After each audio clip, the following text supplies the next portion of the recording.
Bonjour Julie, bonjour Sam, bonjour Pablo, bonjour tous les petits copains. Dites-moi, depuis le temps que je vous lis des histoires, vous avez déjà remarqué que mes histoires, elles sont souvent comiques, amusantes, joyeuses, ou alors on part à la découverte d'un pays lointain, avec des choses qui sont souvent positives, belles à voir ou à découvrir. Maintenant, de temps en temps, je vous lis une histoire qui est beaucoup moins gaie, simplement pour vous parler de ce que certains doivent vivre, que ce soit chez nous ou dans d'autres pays. On a parlé d'accidents, on a parlé de handicap, on a parlé de la mort même parfois. Et aujourd'hui, c'est une histoire un petit peu moins gaie quand même.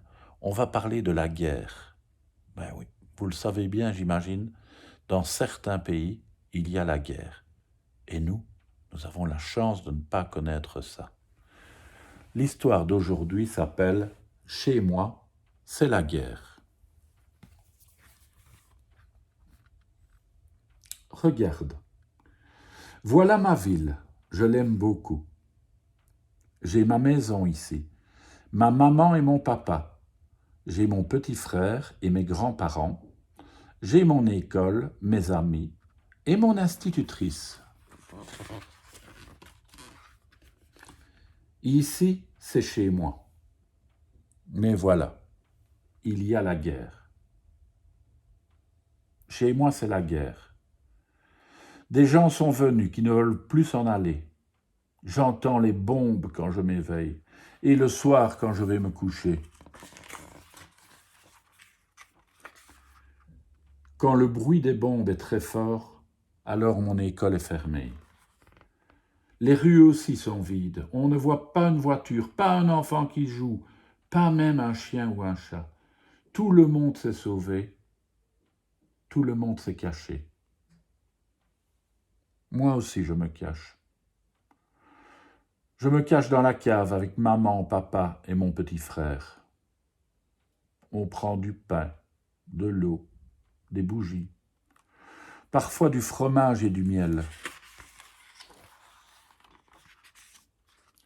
Quand les bombes cessent de tomber, tout redevient comme avant. Les rues se remplissent, les voitures repartent et klaxonnent, les magasins réouvrent, les clients entrent et sortent. Il y a des gens partout, des grandes personnes, des petits-enfants, des chats, des chiens. Le bruit aussi est de retour. Et je peux retourner à l'école. Je peux accompagner maman au marché.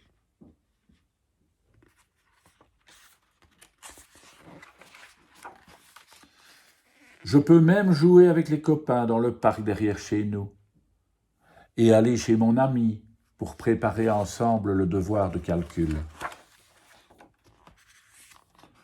Parfois, pendant qu'on travaille, il y a une coupure d'électricité. On termine le devoir à la lumière des bougies. S'il y a des bombardements, alors je dors chez mon ami. C'est trop dangereux de sortir dans la rue. Chez moi, c'est la guerre. Des soldats ennemis entrent de force dans les maisons. Ils retournent tout. Ils brisent les meubles. Souvent, ils volent. Mais le pire, c'est quand ils s'en vont en emmenant quelqu'un de la famille.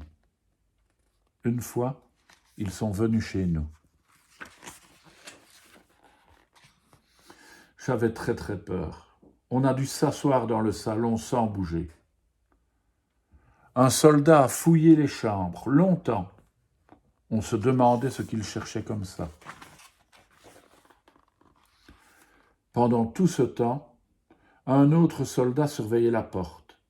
Et un troisième nous surveillait, nous, un gros fusil pointé sur papa. Ce soldat ne parlait pas. Il poussait des hurlements furieux. Je ne comprenais pas ce qu'il disait, j'avais seulement peur, au point de faire pipi dans mon pantalon. Je me souviens que je me disais, ce soldat a-t-il des enfants? Une petite fille comme moi? Finalement, les soldats sont partis, sans avoir trouvé ce qu'ils cherchaient. J'espère qu'ils ne reviendront jamais. Chez moi, c'est la guerre. Et la guerre, ça me fait peur. Mais je vais grandir et alors je serai forte. Je protégerai maman, papa et mon petit frère. Je protégerai ma ville. Je dirai aux soldats ennemis, allez-vous-en, ici c'est notre ville et nous l'aimons.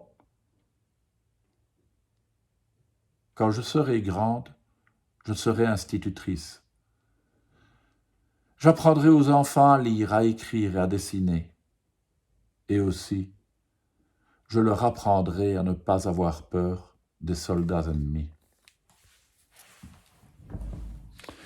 Eh oui, parce que la guerre, ça fait très peur et c'est très triste. Et malheureusement, dans le monde, il y a des pays où des enfants vivent la guerre tous les jours. Voilà les enfants. Ben voilà, c'est des choses dont il faut parler de temps en temps, mais on se retrouve demain pour une histoire plus gaie, c'est promis. À demain.